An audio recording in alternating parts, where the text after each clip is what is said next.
Welcome to this episode of Life Science Success. For those of you who don't know me, my name is Don, and I'm a digital marketer in life sciences.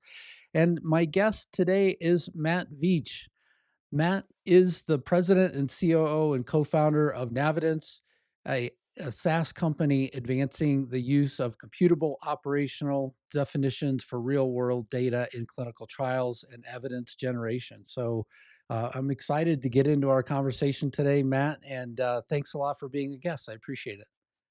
Yeah, I'm excited as well. First, Don, let me say thank you. Real pleasure to be a guest on the Life Science Success Podcast. I've been looking forward to this, and yeah, just really enjoy conversations around life science, industry, career journeys. Your podcast is a perfect fit for my interest, so thank you. Very good. Well, so before we dive in too much, I would love to just hear a little bit about your background and how you got into the life science industry. Yeah, so it's a bit of a convoluted background, but I'll keep it fairly succinct. I sort of grew up in the CRO world, company that you may recall, legacy Quintiles, Mm, and I started out in a sales position, but quickly realized that there were other things to do in this very large company, and I joined a group of young executives that were sort of being groomed for positions of line management, and pretty quickly realized that that wasn't a great fit either. That line management in a large corporation, it's a great fit for some folks, but I was very interested in what was coming next. You know, what's on the cutting edge? Where can the company go? What are the areas of growth and opportunity? And what I would later realize in life is that I'm very entrepreneurial. Much more on that soon. But in the confines of a large corporation, what's next best to being an entrepreneur? Being an intrapreneur and setting up different business entities, business units, some more successful than others, some being sort of absorbed into different business units, and others kind of freestanding. Some were spun out of the company. And for me, it was a lot of fun in sort of this entrepreneurial role, writing business plans or contributing to them and setting up these entities that would later take life of their own. Along the way, I was actually while I was at Quintiles, I was recruited to join the board of directors for an electronic data capture company called Omnicom Systems, and it was in that capacity that I saw this small fledgling 14-person company in kind of a Class B office space that was my first foray really into the true entrepreneur world. And being on the board, it was great for me to have these vicarious experiences of entrepreneurism and growth. But it's also where I became very passionate about the use of data. Now, obviously, in this case, it was electronic data capture, sort of the early period of electronic case documents and building out data sets that way. I became very passionate about all types of data, accelerating research use cases, really time cycle compressing. To borrow from Six Sigma, the idea of research and thinking through how data could do that.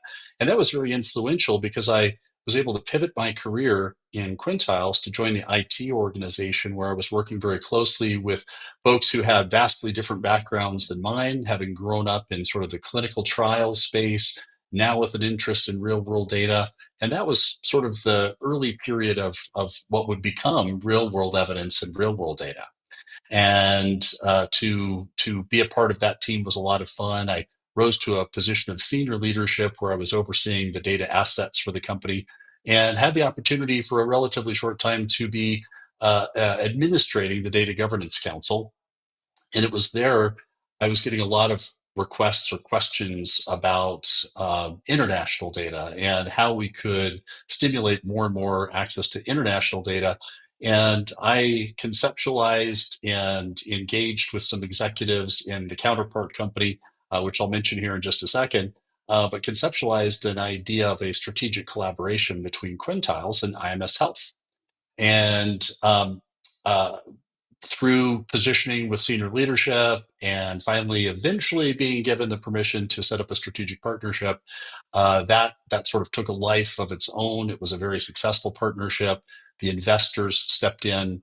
It went sort of from me to a small team of a few folks with senior leaders closely involved to a team of now like 150 people managing it from an M&A perspective. But that was the seeding of the what would become the merger to form IQVIA. And so that was a great career chapter for me. But having been at the company by that time 17 years, it was time to pivot, time to do something else. I became very, very interested and passionate about technology and its use in clinical trials, and moved to Inventive, which of course merged very soon after I joined the organization to form Syneos. And I was leading some deal transactions associated with decentralized research technologies. And after a couple of years, decided that I wanted to venture out on my own. That large corporate world was great, learned a lot, made a lot of good friends and connections, but it was time to set up at the time, consulting practice where I could work with a variety of life science companies, CROs, folks involved in supply of real world data, and that was a lot of fun. I actually had a consulting practice for many, many years. I kind of jokingly say once you're a consultant, you never actually leave because people always try to continuously pull you back in. You probably know a lot about that. Um, but along the way, I had just a very fortuitous connection who became a good friend of mine, Aaron Kamahu, and he conceptualized for me an idea that would essentially cannibalize some of the consulting work that we were doing, but in a very good and a very appropriate way. And that cannibalization was really addressing a lot of questions around fit for purpose, finding real world data that can meet specific life science use case needs. Randomized controlled trials and RWE were kind of top of the list, and a platform that could actually help frame what are known as operational definitions in industry. That's a term that FDA uses a lot. You'll now see that in a lot of their draft and final guidance documents, because increasingly, from a regulatory perspective, they want context. They want to be able to characterize the data. And we'll talk about that a lot here in just a minute. And those operational definitions are critically important to success of the incorporation of real world data into, again, whatever design consideration it might be. And that became this whole idea of a platform. We sort of wrapped a company around that. It's called Navidence, or Navigating Evidence, and have a small team. We've been well, we commercially launched last May. Although we've had a couple of years of development in our software, we knew that we had to launch with a platform that was very refined because of the sophistication of our user base. And it's been a lot of fun. It's quite a journey. And for me personally, it sort of led from being an entrepreneur to a consultant to now a real entrepreneur, and having diverse responsibilities, which I've really embraced. And for me, it's very exciting to be the chief operating officer for a startup organization. Oh, very good. How do you feel that your experience at Syneos Health and then also at IQVIA has influenced either your journey or the way that you think about and approach things? I love it. Yeah. I have a profound respect for the legacy company Quintiles, the company that it became, IQVIA, the work that they're doing on a global basis. The same with Syneos. Profound respect for those professionals that work very diligently in clinical research every day. And during my tenure, what I was able to experience was a group of just amazing, very smart people that were really advancing the service industry to meet those life science company needs. And that had a profound impact on me, that it's actually of uh, it's something that you can embrace and actually enjoy, being a part of the service organizations I would often get the question, well, when are you going to work for a sponsor company, or when are you going to go to the dark side? And for me, I enjoyed the variety of the CRO industry, Mhm. and always it was something different, and so I really embraced that and enjoyed it. The other thing that I had the opportunity to see over the course of my career, and again, 17 years at one sort of evolved company, was the battle days of clinical trials. You know, back in the era of paper and multi-part forms and the collection of that, and the laborious nature of research back in the day, as they say. And to see just in my career span profound evolution and change, and one could even call it in some ways revolution, but also that blending of the R&D world and the commercial world. And something that I mentioned, you know, I'm very passionate also about decentralized research, being able to bring research to the patient wherever they are, and to see profound changes in technology, in capabilities to do that, in the logistics of research. All of these things have come together in the course of my career, and I couldn't be more excited or passionate about the life science industry as a career, and actively encourage people of various stages of their careers to explore and to look at the life science industry, because it is so richly rewarding and it's so diverse. There's so many different roles that are of great interest, and you can just really be passionate about the work that you're doing. Yeah. That sort of brings to mind one thought as well that kind of goes back a little bit back to your consulting time. Um, when you were a consultant, what were some of the main challenges that you ran into that also were major lessons learned that you could pull forward to your current role whenever you're thinking about problems or approaching different challenges that you have?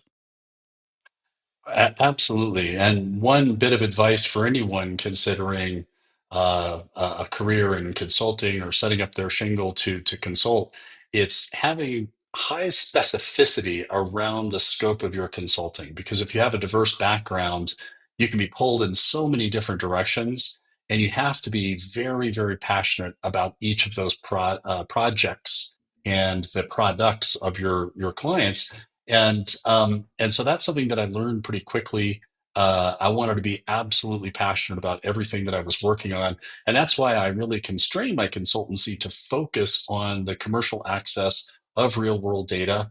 Initially brokering some deals with data supply and the data consumer, and really getting involved in that aspect of the RWD industry, and making that available for a variety of different use cases, being mindful of patient privacy, of course, respecting that, respecting all of the policy that was in place and is in place today. That's critically important. And a lot of the questions that I was getting pertain to that access. Where do we start was a common question that I would get. And again, there's been increased knowledge and experience by individuals in the space over the last few years. Again, back in the sort of late 2017, early 2018 timeframe when I was launching the practice, there was maybe less knowledge around how to engage, and data aggregator really hadn't come yet to the forefront as a term. And so working through that process, also working to engage health systems to find bespoke data that was necessary to support a research use case. That was a lot of the focus of the work. I've often said my career has been about the business of science. I don't pretend to be an epidemiologist or a biostatistician, but I work very closely with them and I understand their needs, and would maintain that a lot of the issues confronting science are actually business, rooted in the business of programmatic management and programmatic budgets and those considerations. And working through that with clients was a lot of fun. I Mhm. would often leverage my MBA in finance, because again, it's that blending of the business with the science and figuring out the optimal way forward, and making sure that the data that was obtained rigorously had been validated to match and ensure that it was going to meet the use case. There was something that you said right at the very beginning, whenever you started to answer that question, that brought me back to something that happened today. So, a consultant had some time scheduled with me to kind of talk a little bit about scaling my current organization, which I've done a lot of, but at the same time, it's always good to have some external perspective as well. And so, the conversation very much was, look, there are 50 things that you have to be doing, and I said, but here's the thing. I need this organization to be focused on 2, not 50. And so we just couldn't we I at the end of the conversation, it was interesting because we just could not match sort of our statements that, I need a group of people that are very focused on the things that they are for the digital marketing organization that I have, and not focused on a bunch of other things. And I feel like consultants can be the same way, right? I mean, I certainly have been called a generalist myself, that I, can cut across a lot of different verticals and I can support organizations in a lot of different ways. But it's very important to know what that is, especially if you're going to be, consulting with people. Here are the things that you offer, but also how you help them sort of achieve those things by providing an additional level of experience and focus and ability. So yeah, it's really important. Well, the profound wisdom in that laser focus, and you're absolutely right. People will and organizations will try to pull you in other directions, and just because you have experience doesn't mean that you love or are passionate about certain aspects of that. And so, just being transparent. And in fact, that's one of the questions that I ask consultants or suppliers today is, what's something that you're passionate about? And Mhm. really hearing, and most people really embrace that question. They're happy to share what they love doing, and you're making an assessment basically of, hey, is this the area they're really passionate about, and that really helps in making decisions up front on how to work with people, how to leverage their real skills, talent, experience, and of course passion. Yeah, absolutely. So, with let's talk a little bit about Navidence first, and can you explain what is the organization's focus, what is your mission, and who do you serve in life sciences? Yeah, absolutely. And it's I'm just so passionate about the space. I'll kind of blend into a little bit on the company and the role all at the same time. But as I mentioned, Aaron and I and a couple of other really gifted, very smart, well, individuals that would become entrepreneurs. We launched the company together, and the focus was really creating what are known as digital phenotypes. And a digital phenotype, for those that may not have that background, it is basically the characterization of a patient from electronic data. So it can span claims data, electronic medical records, imaging, very important. All of those digital elements can be used to characterize a patient. And the issue is that a digital phenotype is a little too broad when you're actually trying to bring that back into, for example, a randomized controlled trial or an RWE study, and specifically match real world data elements to clinical care. That is the exhaustive healthcare that occurs every day, also known as electronic medical record data. Those are totally different data elements. These are coding ontologies. And back when I was working with claims data in literally 2000, that was very cutting edge at the time to be using a secondary use of any kind of data associated with healthcare. And through the maturation of electronic medical records, seeing that rise of the broad deployment of electronic medical record systems and the access to that data in privacy compliant ways was really exciting. But at the same time, there has to be a good methodologically sound way to map those inclusion exclusion criteria to the data elements of the electronic medical records. And industry today, there really isn't a good way to do that. So companies like large and small to mid or SMID biopharmaceutical companies, medical device companies, increasingly this is a challenge. They all want to incorporate real world data into their research designs, but they don't have a great way to map, to assess, and to understand down to the data element level the data that's needed. And so I had mentioned operational definitions earlier. To give a little bit more color to that, the starting point is a conceptual definition, and a conceptual definition might be an inclusion or exclusion criterion, and figuring out how that can be characterized through the data elements of the real world data leads to the operational definition. How are you actually operationalizing that definition to be valuable to the research? And that is the focus of our company. So we have very gifted MD and PhD medical informaticists that have amassed, and we license the coding content. These are things like ICD-10, CPT codes, the list kind of goes on, but all of those coding ontologies can be used to create that digital characterization. And so we create indication specific structured libraries, indication libraries that comprise our software as a service platform. And that content can be used to create the operational definitions.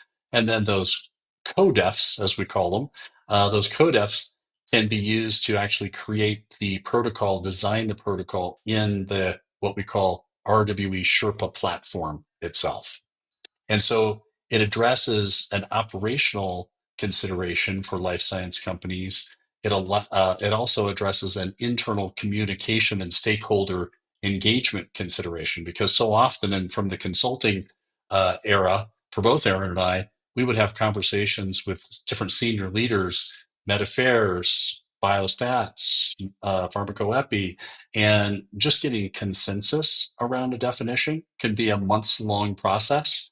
And often, especially biopharmaceutical companies, would take weeks and weeks with a small team of, let's just be honest, very expensive individuals developing code lists, trying to sort of cobble together a characterization of a diagnosis code and codes that sort of capture the essence of a time variable or covariates. And um, uh, that's okay, and we could do a lot of that from a consulting perspective. But again, Aaron's vision was a platform that really could address this in a very methodologically sound, cohesive way. And indeed, that is the formation of Navidence. How we came together was really tackling this issue for life science companies. But now there's also broader application, because those real world data supply companies, we can turn this around where they can actually use the codefs to characterize the data they have. So look at that. So instead of fit for purpose, it's sort of purpose for fit, if that makes Mm. sense. Um, Actually characterizing their data to make it available and to radically reduce the feasibility time associated with those assessments that, again, historically could take weeks, if not a couple of months. So that's the major thrust of the company. And just lastly, we also see increasing uptake in interest in AI companies. As we all know, there's billions of dollars of investment that are going into AI today. And those that have a life science focus are benefiting from great precision and focus around a very specific patient characterization or digital phenotype. And that's all rooted in sound computable operational definitions.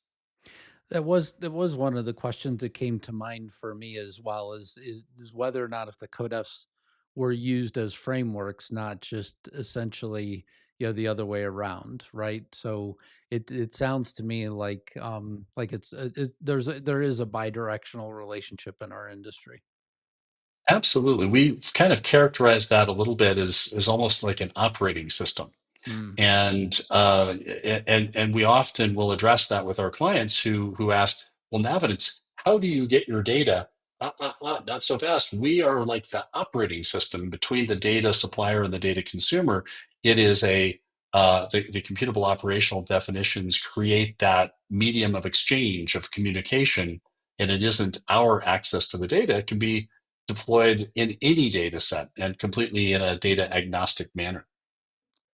So are CodeF something that the regulatory bodies also use, and does it help support organizations in the process? Well, I am very pleased to say absolutely. They call them operational definitions, and we've kind of embellished that a little bit to characterize and highlight the computable nature of that. It's one thing to create something; it's another to actually be able to deploy that behind a health system firewall during a real world data assessment, for example. And so. Where we see increasingly, and I can reference very specifically the final guidance from July of 2024, RWD assessing electronic health records and medical claims data to support regulatory decision making for drug and biologic products. Uh, to your point, it specifically says general consideration or conceptual definitions and operational definitions for study design elements, inclusion exclusion criteria for study population exposures, outcomes, covariates, and the results of those validation studies. So, literally, FDA is asking for operational definitions. And the problem is the industry today, prior to Navidence, didn't have a good way to do that. Hmm. Again, it was this sort of nights and weekends of a team, typically a couple of clinicians, a biostatistician, an epidemiologist, and a data scientist, kind of hashing out those codes. That is a cumbersome and very manual and time-consuming process.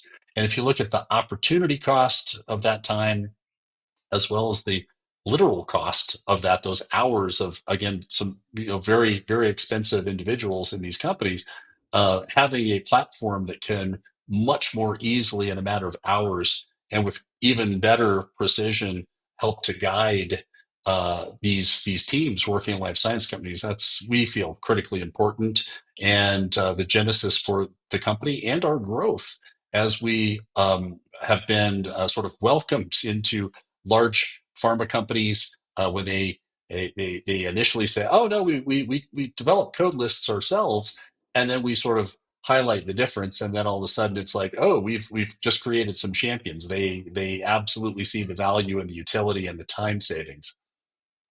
Very good. What are some of the innovative projects that you're particularly proud of? I mean, I understand that you're probably not able to talk specifics about customers, but would love to hear, some of the things that you're most proud of that you're currently working on. Yeah, yeah, you're right. We obviously keep strict confidentiality on the specifics of projects, but being able to work on some of the cutting edge drugs that are in the market today that everyone is sort of aware of in different areas of research, that's a lot of fun, and really being able to clearly define these patient populations to help from a targeting perspective, to help with the protocol design or refinements over time, to better structure cohorts of patients. For us, that's very, very rewarding. And I would say that the other area that we're really excited about is that increasing uptake and use from the real world data supply side and the AI companies, as I already mentioned, who benefit greatly from that tremendous precision in being able to train their algorithms around these very specific patient populations. I also, in doing some of my research, I ran across this name, Nested Knowledge. Can you tell us about your relationship or partnership with Nested Knowledge? Absolutely. And it's with a pleasure too, because they're a formal strategic partner of ours. In the early days of Navidence, we were exploring ways that we could rapidly interrogate literature, which is kind of the starting point for a lot of the codes of interest. And some of those have been well published. There's been validation studies, and we wanted to assemble using AI tools ourselves these journal articles, medical literature. It's basically a systematic literature review in each indication. And we were introduced to the Nested Knowledge team. And in fact, they were a consulting client of mine for a period of time. And we realized that they were just so amazingly smart and talented and put together this amazing team that to try to recreate any wheels was going to be nonsensical, and that it made a lot of sense to work with whom we felt was absolutely best in class, and that was the Nested Knowledge team. And two brother founders that were serial entrepreneurs had a successful exit with a medical device um, while they were in their early 20s. Um, it was just kind of an amazing story, but really, really intelligent people who just absolutely is that are passionate about systematic literature reviews and the interrogation of literature. They kind of shared our enthusiasm and passion for real world data, and putting those two together has been tremendously powerful. So they greatly accelerate our ability using their nested capabilities, essentially creating a nest around the literature and being able to rapidly interrogate that. That directly supports our ability to create the indication libraries and to create the eventual codefs. Very good. And we were talking before the show. You happen to mention that you have a podcast of your own. I'd love for you to share just a little bit more about what is the focus of that. Who do you talk to, and where can people check you out? Yeah, yeah, thanks. Quick story. Aaron and I were kind of in the early stages of our friendship, both consultants, and very frustrated back in late 2020, actually early 2021, with COVID and the inability to go to conferences, and couldn't see people that we wanted to engage with, and decided that we would ride the coattails of an app that's actually proven to be very beneficial to us, the Clubhouse app. And we would have a house set up on Clubhouse. And initially, it was just a informal conversations, get together, chat, meet up. And we realized that having a guest as kind of a focal point for the conversations, that was great. Increasingly, we had feedback that the guest's personal journey, sort of getting to know the guest, that was incredibly well received. And eventually, with the replays feature that Clubhouse launched, I believe in the fall of 2021, we were able to create a means of capturing our content, having that professionally edited, and that became the podcast where we interview luminaries in the fields of real world data, real world evidence, and the adjacencies. Sometimes we'll have conversations more focused on clinical operations and RCTs, but in general, it's a focus on real world data and real world evidence, the personal journey, some questions, and then we actually have live audience participation, around 12 to 15 people per week. It's much more fun than I ever realized a podcast could be, because you get to just connect with people. It's something that everyone's passionate about. You get to hear personal journeys, and I was kind of reflecting on people that I've worked with over the years. I'm sure, Don, you've seen this as well. You just sort of start working with someone, and especially in larger companies, and you may get along well. You're kind of doing your thing, but there's no real insight to sort of their background and their career journey. So pulling back the curtain on that, it's been a lot of fun, and people like to share when they're sort of encouraged to, hey, tell us your journey, and everyone's a little defensive. It's like, well, I didn't start out in this at all. I said, of course, that's the beauty of it. It's that circuitous journey that we love to get into and just kind of hear those professional stories. That again leads into some questions, and it's a lot of fun. We do cap it at 1 hour though, because we know that is uh, uh, an appropriate amount of time that a busy professional can sort of listen in and catch an episode and enjoy it. And we went with Wednesday because statistically we saw that that was the highest probability day for a live audience participation. So real world Wednesday, RWW, and it's kind of a little tongue in cheek joke, because the last thing we really needed was another 3-letter acronym that starts with R, but there it is.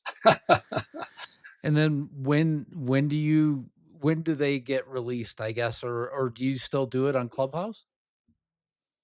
We do. Yeah, we've Okay. actually explored some other technologies. The ability to have the live audience, that's a big part of it.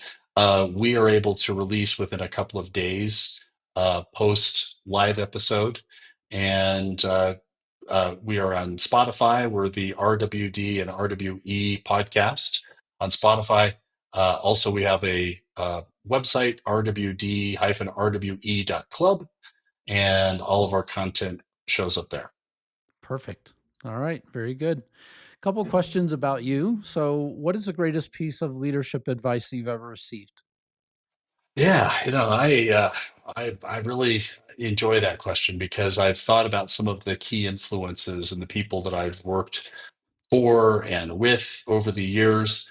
And I would say one of the most influential, and this is someone that I worked with early stages of Quintiles, who would often say a good leader doesn't lead, they lift. And I thought, early stages, what do you mean by that? Doesn't if you're lifting people up, doesn't that mean that like you're helping? No, no, no, no. It's lifting them to do the best job that they can do, to be motivated, to lift them up mentally, psychologically. A good leader is very adept at doing that. So that's something that I try to embrace. A good leadership is around lifting the people around you, getting the best from everyone, and giving your absolute best to them. And I would say that's probably been the hallmark of leadership, developing my own style of leadership now, but just over the years trying to deploy variations of that in every position that I held. Very good. Matt, what inspires you? I would say uh, working with exceptionally talented teams, and I realized that maybe that's kind of a I don't know, underwhelming answer, but when you get to experience the proverbial 1 plus 1 equals 3, well, that's great, but that 1 plus 1 that equals 27, I haven't had that experience too many times in my life, and I've actually experienced that. And for me, it was just eye-opening to see the amazing transformation and just progress that can be made around really, really challenging issues and topics. Great insights, being able to bring that to bear very quickly. That for me is inspiring. Yeah, it's interesting to me because I've experienced it myself, and I remember saying to somebody, um, because they had asked, "Are you afraid that at some point that we're going to fail?" And I said, it said, if you open your eyes wide enough right now, you can see how much momentum is behind us. It's not even us pushing anymore. It's that, there's so much momentum because of everything that we've built and all the great stuff that we've done, that I don't think anybody can slow this locomotive down right now. I think, realistically it would take some pretty substantial things to make it even slow for a beat, let alone, be derailed at all. So, that was kind of my answer for the same thing. It's like, that you feel that multiplication factor and you could feel it coming together. And it's just an amazing experience as a leader, that I've also seen as well. And it's a great experience. So yeah. I love that. Absolutely. Yeah. It is like a freight train of momentum. And it's kind of a hang on for dear life because great things are going to happen. Right, right, exactly. So to that same point, Matt, what concerns you? Yeah, I would say, and certainly not delving into politics whatsoever, I would say disruptions in research are a real concern and consideration. Uh, Many reasons for things that are happening today, but disrupted funding, operational capabilities. That's a real concern to me because in many clinical research projects, especially, but even before that, in terms of earlier stages of R&D, when you disrupt the program, it isn't a couple of month, let's restart. It can be years before that research can recover. And so uh, that I would say is one of my biggest concerns and Yeah, I mean, fears. just for anybody that's not experienced in this, I'll just share maybe one element of this that I'm closely monitoring for a couple of different companies. Um, there are biobanks of tissue samples that we have that are in some way they have to be maintained throughout time. And let's just say that the research is paused, that's fine. But somebody has to pay for the electricity and for the keeping the samples frozen and for just essentially holding things while essentially we figure out what's going to happen with funding for these companies. Luckily, we've had some folks, step up and just say, "Hey, look, I mean, given some of the challenges, we understand that. We're willing to sort of carry these samples, for you, in a couple of different instances, but without that good fortune, to your very good point. I mean, this research essentially would have just been somewhat wasted, and you'd have to start back over with brand new fresh samples the moment that you got funded again. And so I feel like there's a part of this that people just don't understand overall, that fundamentally, the United States has carried a lot of this stuff, for a good long time. Sure, you could make an argument for or against it politically. I frankly don't care about that side of it, but from a scientific perspective, it's going to create a void that, unfortunately, hopefully we don't feel the time that the next pandemic hits or the time some other big disease hits that we'd like to save somebody from, going through all that pain. So I definitely have seen sort of the periphery of this, and I'm seeing that some pretty scary things that could happen if they continue to sort of cut deeply in terms of research budgets. And it's not even just at the government level. The corporations also now have to really focus their dollars and make sure that they're supporting things in the right way. Yeah, and being mindful that the many of these programs are decades long in Right. some cases. Yeah. Outcomes research. It isn't a few years. And having the ability to have sustainable funding for the long term, I think that is a critical consideration for anyone in the research arena. And again, back to the point of fear, seeing wonderful research disrupted is just that's a concern. Absolutely. Last question. What excites you? Yeah, well, on a personal front, I like zipping down the mountains on my bicycle, living here in Colorado. But aside from that, professionally, I'm really excited about just and again, maybe this is kind of a simplistic answer, but the rise of AI. It's a buzzword. I'm glad that we're moving past the buzzword status of this, and I don't mean just in the life science industry. I mean every industry. It's affecting everything. And that is so exciting to see. We're living things that we'll be talking to our grandchildren about, and they'll, laugh in amazement as I did talking to my either great grandparents or grandparents. I had the pleasure of knowing all of them.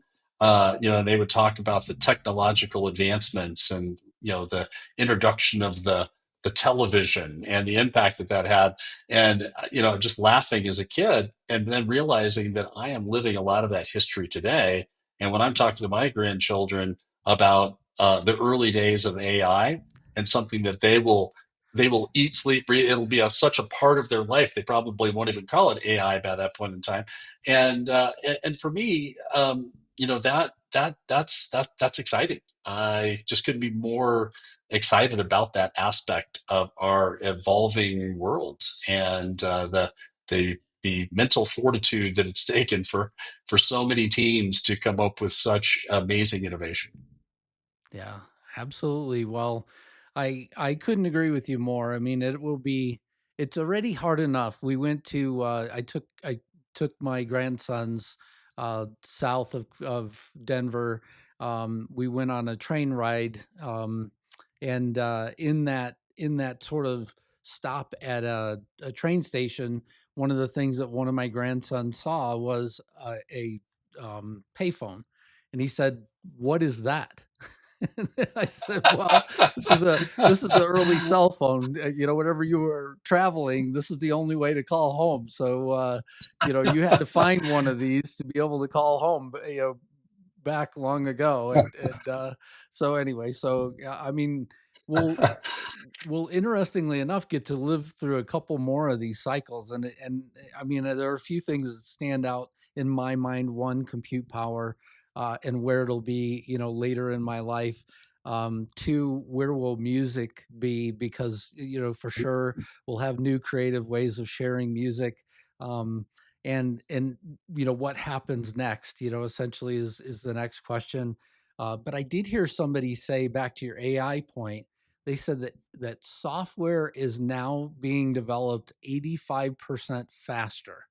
And so they said, because of coding Wow. models and other things, people are able to essentially churn out, the early phase of software, and kind of work through, whatever human beings actually need to do next, um, a lot faster as well. And so I was just like, that is a true leap, for anybody that's had to sit there and hard code, stuff, since the beginning. Now all of a sudden you can get a jump start, obviously, with AI, and that's a pretty significant one.